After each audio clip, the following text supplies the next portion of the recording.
Martin Sheen stars as Special Forces Officer Captain Willard, a disenchanted and troubled army vet who is tasked with heading downriver into the Cambodian jungle to find Colonel Kurtz, played by Marlon Brando, a Special Forces officer himself who is feared to have gone rogue. This is a movie with a tremendous reputation. Brando showed up late on set, unprepared and drastically overweight. Sheen himself suffered a heart attack and had to be replaced by his brother for some long shots and voiceovers. And Coppola struggled for years to edit the film after shooting over 200 hours of footage for just a 3-hour movie. Apocalypse Now is as epic as it is iconic. The film opens without any titles or credits of any kind, to an impressively edited montage of Willard's face, superimposed over images and unearthly sounds of slow-motion helicopters bombing a tree line in Vietnam, with the sounds of the Doors' The End echoing ominously in the background.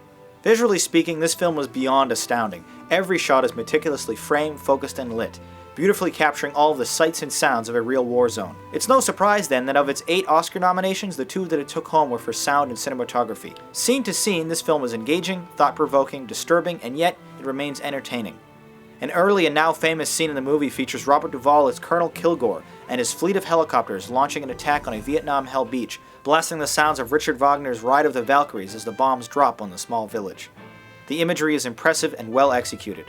Unfortunately though, when these individual scenes are glued together into a 202-minute film, they begin to lose their effectiveness.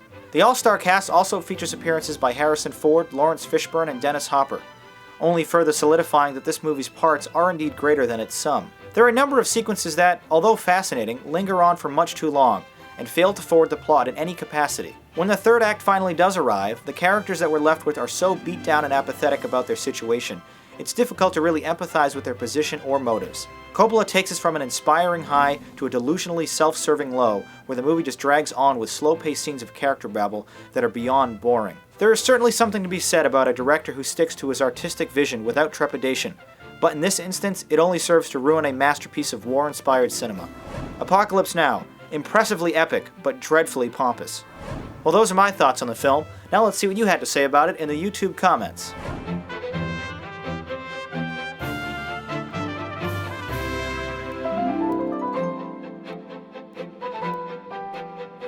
Here's a Rate-O-Matic now to show us how we both scored Apocalypse Now.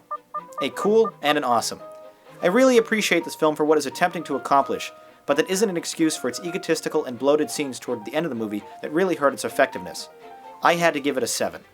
While some of you agreed with me regarding this film's slow pace, many were able to overlook that fact, praising the film for its visual style and iconic imagery of the Vietnam War, scoring it a 9 out of 10.